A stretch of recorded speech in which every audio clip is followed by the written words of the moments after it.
ഇന്ന് നമ്മൾ വളരെ എളുപ്പത്തിൽ തയ്യാറാക്കാൻ പറ്റിയിട്ടുള്ള ചിക്കൻ റെസിപ്പിയായ ജപ്പാൻ ചിക്കൻ്റെ റെസിപ്പിയാണ് കേട്ടോ ഷെയർ ചെയ്യുന്നത്. അപ്പോൾ ഇത് സിമ്പിളാണ് ഉണ്ടാക്കാൻ, എന്നാൽ നല്ല ടേസ്റ്റുമാണ് കേട്ടോ കഴിക്കാൻ. അപ്പോൾ ഇത് റെഡിയാക്കാൻ വേണ്ടിയിട്ട് ഞാനിവിടെ 200 ഗ്രാം ബോൺലെസ് ചിക്കൻ ചെറുതായിട്ട് ഒന്ന് കട്ട് ചെയ്തെടുത്തിട്ടുണ്ട്, കഴുകി വൃത്തിയാക്കി എടുത്തിട്ടുണ്ട് കേട്ടോ.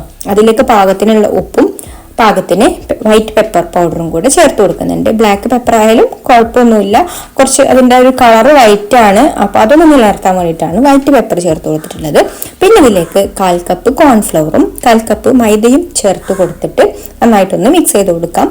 ഈ ഒരു സമയത്ത് വെള്ളം ചേർത്ത് കൊടുക്കുന്നില്ല കേട്ടോ, കാരണം ചിക്കൻ കഴുകിയതിൻ്റെ ഒരു വെള്ളമൊക്കെ കുറച്ചൊന്ന് ഇറങ്ങി വന്നിട്ടുണ്ടാവും. അപ്പോൾ മിക്സ് ചെയ്ത് നോക്കിയിട്ട് പിന്നെ ആവശ്യത്തിന് വെള്ളം ചേർത്ത് കൊടുത്തിട്ട് കുറച്ചെടുത്താൽ മതി. വെള്ളം കൂടി പോവുകയും ചെയ്യരുത് കേട്ടോ. ഈ ഒരു പൊടികളെല്ലാം ഈ ചിക്കനിൽ ഇതുപോലെ കോട്ടായിട്ട് നിൽക്കുന്ന രീതിയിലാണ് മിക്സ് ചെയ്തെടുക്കേണ്ടത്. എന്നിട്ട് നല്ല ചൂടായിട്ടുള്ള ഓയിൽ ഇട്ട് കൊടുത്തിട്ട് ഫ്രൈ ചെയ്തെടുക്കാം. സൺഫ്ലവർ ഓയിലാണ് കേട്ടോ ഫ്രൈ ചെയ്തെടുക്കുന്നത്. സൺഫ്ലവർ ഓയിൽ തന്നെ ഫ്രൈ ചെയ്തെടുക്കണം. എന്നിട്ട് ഇതാ നല്ല ഹീറ്റായിട്ടുള്ള ഓയിലിലേക്ക് ഇതുപോലെ ചിക്കൻ ഓരോ പീസായിട്ട് ഇട്ട് കൊടുക്കാം. പിന്നെ ഇതൊന്ന് ഒരു സൈഡ് റെഡി ആയിട്ട് വരുമ്പോൾ ഒന്ന് തിരിച്ചിട്ട് കൊടുത്തിട്ട് പെട്ടെന്ന് കുക്കാവും കേട്ടോ. ഇത് ബോൺലെസ് ചിക്കൻ ആയതുകൊണ്ട് തന്നെ പെട്ടെന്ന് കുക്കായിട്ട് വരും. നന്നായിട്ടൊന്ന് വെന്ത് കഴിഞ്ഞാൽ നമുക്ക് കോരിയെടുത്ത് മാറ്റി വെക്കാം. അപ്പോൾ ഇതുപോലെ നമുക്ക് ബാക്കിയുള്ളത് മുഴുവൻ ഫ്രൈ ചെയ്തെടുക്കാം.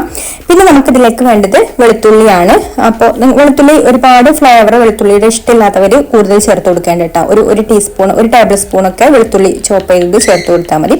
വെളുത്തുള്ളി ഇതുപോലെ ചെറുതായിട്ട് അരിഞ്ഞെടുക്കണം. പിന്നെ അതുപോലെ തന്നെ പച്ചമുളകും, ഞാനിവിടെ അത്യാവശ്യം എരിവുള്ള പച്ചമുളക് ആയതുകൊണ്ട് ഒരു 3 പച്ചമുളകാണ് എടുക്കുന്നത്. എരിവിനനുസരിച്ചിട്ടുള്ള പച്ചമുളക് എടുക്കുക. ഇനിയിപ്പോൾ ഞാൻ ഇതുപോലെ ഒരു പാൻ അടുപ്പത്ത് വെച്ചിട്ടുണ്ട്. അതിലേക്കൊരു 2 ടേബിൾ സ്പൂണോളം ബട്ടർ ചേർത്ത് കൊടുക്കാം. ബട്ടർ സാൾട്ടഡ് ആയാലും സാൾട്ട് ഇല്ലാത്തതായാലും കുഴപ്പമില്ല കേട്ടോ. സാൾട്ടഡ് ആണെന്നുണ്ടെങ്കിൽ പിന്നെ വേറെ ഇതിലേക്ക് ഉപ്പൊന്നും ചേർത്ത് കൊടുക്കേണ്ടി വരില്ല. ഞാനിപ്പോൾ അൺസാൾട്ടഡ് ആണ് കേട്ടോ എടുത്തിട്ടുള്ളത്.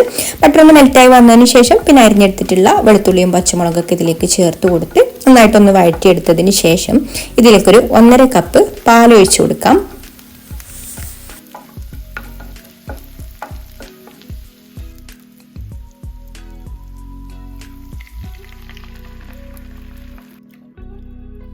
ഇനിയിപ്പോൾ ഇതിലേക്ക് പെപ്പർ പൗഡറും ഉപ്പും ചേർത്ത് കൊടുക്കുന്നുണ്ട്. ഈ ഒരു സമയത്തും ഞാൻ വൈറ്റ് പെപ്പർ പൗഡർ തന്നെയാണ് കേട്ടോ ചേർത്ത് കൊടുത്തിരിക്കുന്നത്.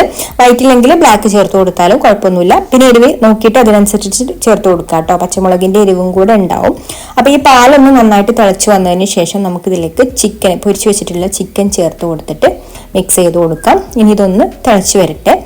അപ്പോഴേക്കും ഞാനൊരു 10-20ഓളം കാഷ്യൂനട്ട് എടുത്തിട്ടുണ്ട്. അത് മിക്സിയുടെ ജാറിലിട്ടിട്ട് ഒന്ന് പൊടിച്ചെടുക്കുക. പൊടിച്ചെടുത്ത് അങ്ങനെ തന്നെ ഇതിലേക്ക് ചേർക്കരുത്, കാരണം പൊടിച്ചെടുത്താൽ നല്ലോണം പൊടിയൂല. പിന്നെ നല്ലോണം പൊടിഞ്ഞ് വരുമ്പോഴേക്കും ഇതിലുള്ള എണ്ണയൊക്കെ ഇങ്ങനെ വരും കേട്ടോ. ചെറുതായിട്ടൊരു നനവൊക്കെ വരും കാഷ്യൂനട്ട് ഒരുപാട് സമയമായിട്ട് മിക്സിയിലിട്ട് കറക്കിയാൽ. അപ്പോൾ നമ്മൾ എന്ത് ചെയ്താൽ ഒരു 1-2 ടേബിൾ സ്പൂൺ വെള്ളം ഒഴിച്ച് കൊടുത്ത് ഒന്ന് പൊടിച്ചെടുത്തതിന് ശേഷം 1-2 ടേബിൾ സ്പൂൺ വെള്ളം ഒഴിച്ച് കൊടുത്തിട്ട് നന്നായിട്ടൊന്ന് അടിച്ചെടുക്കുകയാണെന്നുണ്ടെങ്കിൽ ഇതുപോലെ നമുക്ക് നല്ല കാഷ്യൂ പേസ്റ്റ് കിട്ടും. ഇത് നമുക്ക് ചിക്കനിലേക്ക് ചേർത്ത് കൊടുത്തിട്ട് മിക്സ് ചെയ്ത് കൊടുക്കാം. അപ്പോൾ നന്നായിട്ട് ഒന്ന് മിക്സ് ആയതൊന്ന് കാഷ്യൂനട്ട് പേസ്റ്റ് ചേർത്ത് ഒന്ന് ചൂടായി വരുമ്പോഴേക്കും നല്ല ക്രീമി ആയിട്ടുള്ള നല്ല തിക്കായിട്ടുള്ള ഒരു ഗ്രേവി ആയിട്ട് കിട്ടും കേട്ടോ. ഇത്രയും മതി. ഇനി നമുക്ക് ഫ്ലെയിം ഓഫ് ആക്കാം. അപ്പോൾ ഇത്ര പണിയുള്ളൂ കേട്ടോ ജപ്പാൻ ചിക്കൻ ഉണ്ടാക്കാൻ വേണ്ടിയിട്ട്. ഒരുപാട് ഇതിലേക്കുള്ള പണികളൊന്നുമില്ല. ഇനി നമുക്കിത് സെർവ് ചെയ്യാം. എന്നിട്ട് അതിൻ്റെ മുകളിലായിട്ട് നമുക്ക് സ്പ്രിംഗ് ഓണിയനും കൂടെ ഇട്ട്, മല്ലിയിലയോ അല്ലെങ്കിൽ സ്പ്രിംഗ് ഓണിയനാണ് കേട്ടോ ഞാൻ ഇട്ട് കൊടുക്കുന്നത്, ഇട്ട് കൊടുത്തിട്ട് ഗാർണിഷ് ചെയ്യാം.